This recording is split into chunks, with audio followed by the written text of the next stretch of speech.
Ito mga ka-jack, meron tayong ginagawa na board na nawala bigla yung handbrake. So ipakita ko kung ano ang nangyari at pag-angat ng may-ari ng handbrake ay wala na agad. Ito. So, good morning mga ka-jack. So ito, kung mayroong problemang ganito,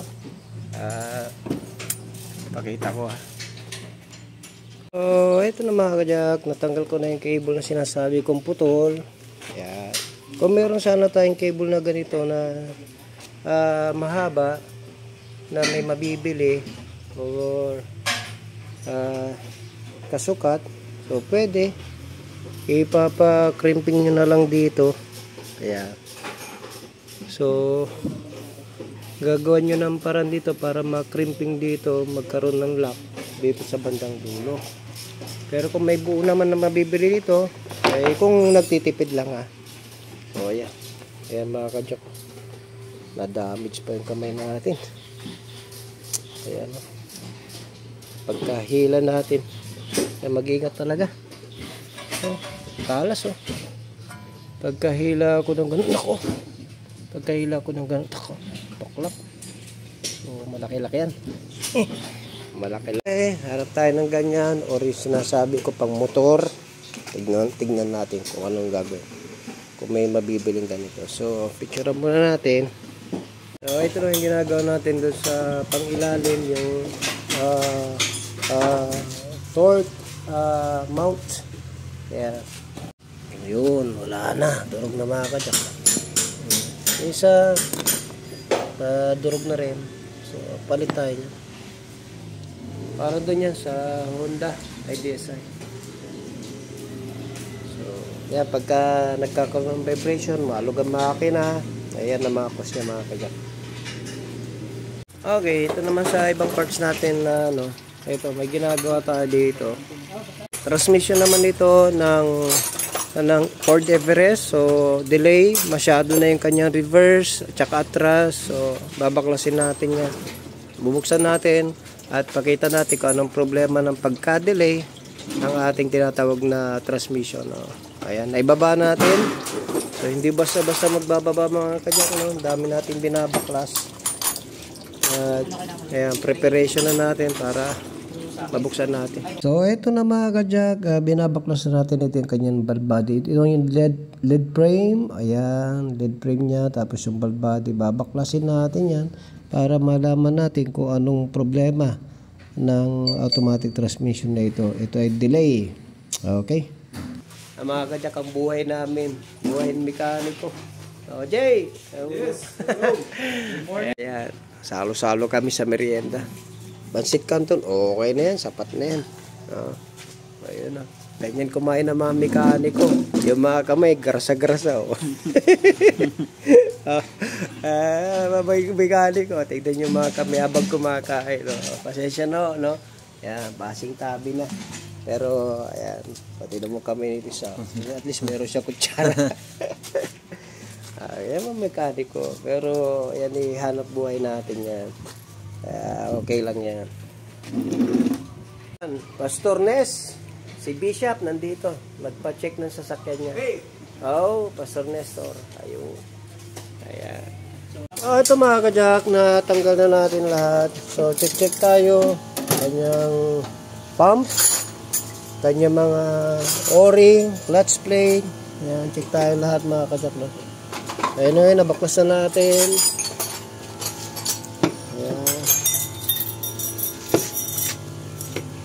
Tanggalan natin, baklas na natin lahat. Ito ang laman loob ng ating tinatawag na Ford Everest. So, ito yung kanyang valve body. Ito yung kanyang lead frame. Asa rin yung lead frame nakatago. Tinabi na natin. Okay. Ito yung kanyang mga drum. Reverse drum, drive drum. Yan. Ito yung ating logo. So, check natin lahat ng mga o-ring. Tignan natin. At palitan na natin. Ayun. Okay na mga ka-jack, yung ating Ford Everest na napaka-delay. Ayaw mabante at ayaw matras agad. So far ngayon okay na. Road test tayo. Ayan. Drive. Drive. Ayun. Wala nang delay. Reverse. Okay. Bilis. Ito ay may delay sa drive tsaka sa reverse. So far okay na. Tapos na natin agad. Ford Everest. Ayos. Automatic transmission okay na. Tapos na natin yung Ford Everest at ayos na. So ito na. Lagay natin sa drive. Drive. Kakagat agad yan. Oops. Okay. Good. Reverse.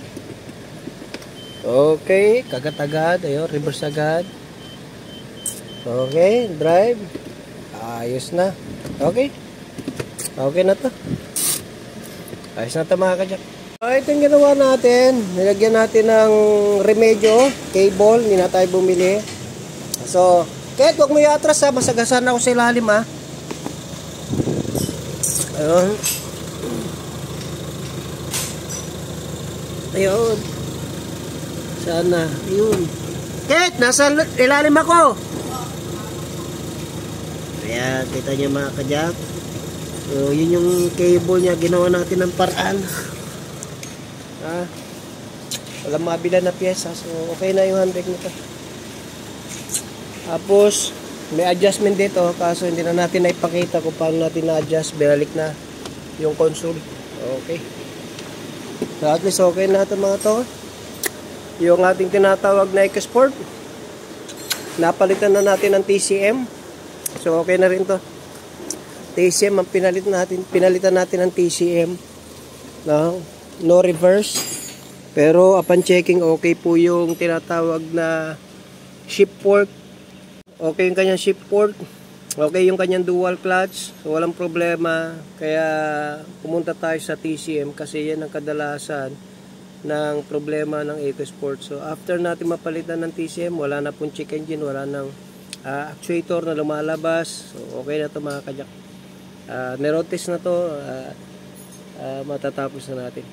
So pagod tayo mga kajak. So okay na lahat ng mga ginawa natin. Ayos na. No? Yung Ford na delay yung reverse at saka drive. Ayos na. Natumbok na natin. No? Okay na yung problema nung Ford na yun. Tapos yung EcoSport naman may problema din at na program na natin TCM, palit tayo ng TCM. Tapos yung Ford na puro Ford pala, no? Ford na Focus naman ay yung kanyang handbrake na putol. Hindi ko na masyado na i-detail mga kadya, pero nagagawa naman ng paraan. Anyway, tsaka yung sa aircon kanina hindi ko na rin nakuhanan yung nagpunta sa atin at sabi no, may additional na ginawa kami doon at libre na yon. Yung ano niya yung sa windshield washer niya, walang tumatalsik na tubig. At sabi nung pinagpatingin na niya, motor daw. Upon checking mga kajak nako, nahugot lang yung hose, no, dugtungan ng hose kaya tumutulo yung tubig doon sa ilalim. Doon sa hood ilalim ng hood. Kaya sabi ko, nako, hindi, dudugtong lang natin yan. So tuwang-tuwa siya, sabi niya, hindi na siya bumili ng motor. No, kasi yun lang problema. So anyway, pinasilip ko lang mga ginagawa natin mga kajak. Kaya kung kayo ay merong mga concerns sa sasakyan, meron kayong gustong katanungan, nandiyan lang yung page natin, nandiyan ang ating cellphone number, kontakin nyo lang po tayo mga kajak. Jack of all trades, auto care, the shop that cares for your car. God bless you.